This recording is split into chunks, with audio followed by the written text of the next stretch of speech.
Bonjour à tous, j'espère que vous allez bien. On se retrouve aujourd'hui pour un tuto sur Premiere Pro qui va parler des masques parce que un masque sur Premiere Pro, ça va. Deux masques, ça se complique, hein. Mais j'ai peut-être une solution à vous proposer.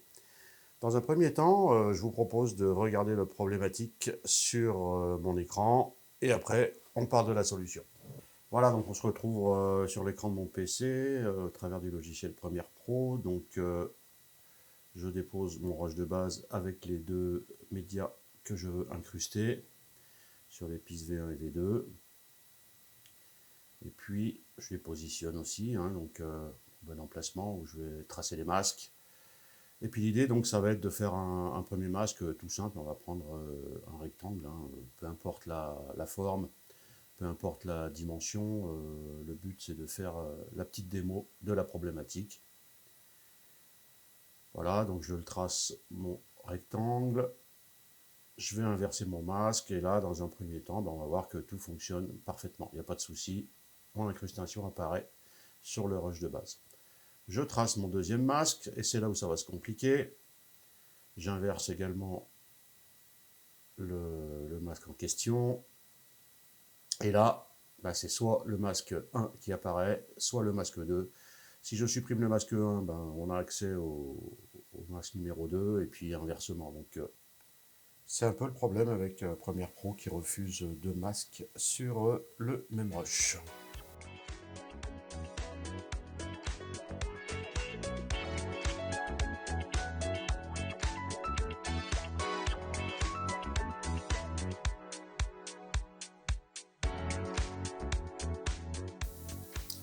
Allez, on commence par créer une séquence avec les paramètres classiques, donc résolution 1920 par 1080, pixels carrés, les autres paramètres, je touche pas, voilà. Et puis une séquence qu'on va renommer. Alors, voilà, je vais l'appeler masque, tout simplement. On charge le média que vous avez choisi, donc là en l'occurrence la devanture d'un magasin de jouets. La résolution n'est pas forcément la même que la séquence. Voilà, donc qu'est-ce qu'on fait? On va augmenter l'échelle jusqu'à remplir l'écran dans sa totalité. Alors l'idée du projet était de venir incruster des images quelconques au travers de ces devantures, hein, que ce soit celle du milieu, celle de gauche ou celle de droite, hein. On va peut-être choisir celle de gauche et puis celle de droite. Et donc la solution, ça serait de créer un masque d'opacité sur une des premières vitrines. Voilà, donc alors pour faire quelque chose de plus précis, je vous conseille de zoomer votre écran de contrôle et puis de générer ce masque comme vous savez très bien le faire. Voilà, j'accélère un petit peu la démarche hein, pour pas vous faire perdre de temps. Voilà, on a notre masque, on fait inverser le masque pour retrouver la devanture.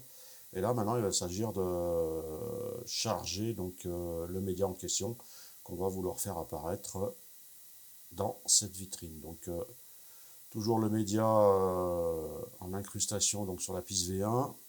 Je repasse donc la devanture magasin sur la piste V2. Je vous laisse ajuster et la taille et la position du média en incrustation. Voilà, donc là on voit qu'on est déjà pas mal en position. On va ajuster un petit peu tout ça, la taille, l'échelle, la position. Voilà, là on est pas mal. Alors c'est là où tout se complique un petit peu avec Premiere Pro, c'est que si on veut générer un deuxième masque, comme ça serait logique, le problème c'est que il va nous supprimer le premier. Donc là, je vous fais la petite démo. De nouveau, la construction d'un masque sur la deuxième vitrine.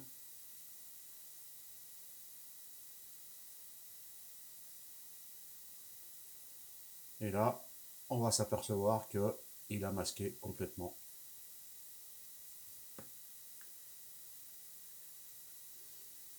J'ai toujours bien mes deux masques sur le média en question, mais il ne laisse plus apparaître l'incrustation, donc la première incrustation que j'avais mis en position, donc en l'occurrence la loco, donc qui a disparu.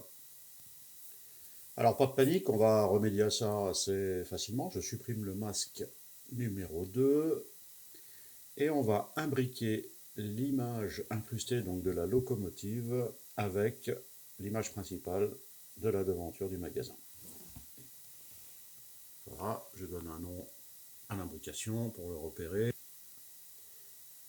Et maintenant qu'on a notre séquence imbriquée, il nous reste à refaire le travail de construction d'un masque, d'opacité, sur la deuxième vitrine. Et là, Premiere Pro va nous laisser faire comme on l'a fait au tout début. Voilà, je zoome un peu toujours pour la précision, quand même plus sympa hein, pour tracer le masque. Voilà, et il nous reste maintenant à charger le deuxième média en incrustation que je vais chercher. Donc c'est également une image de loco, hein. La loco d'un TGV. On ajuste la dimension, l'échelle, la position, cherchez le meilleur compromis. Et vous obtenez vos deux incrustations simultanément. Il n'y a plus qu'à ajuster un petit peu les masques selon les besoins. On peut jouer aussi éventuellement sur les contours progressifs. Alors ça dépend un peu des goûts, mais si vous voulez que ça soit un petit peu flouté sur les bords ou si vous préférez que ça soit vraiment tranchant. Donc là je vous laisserai le choix.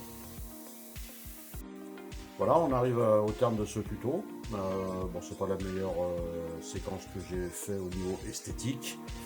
Mais voilà, l'idée c'était surtout de vous expliquer ça sur le plan technique. Allez, je vous souhaite bon montage et puis à bientôt.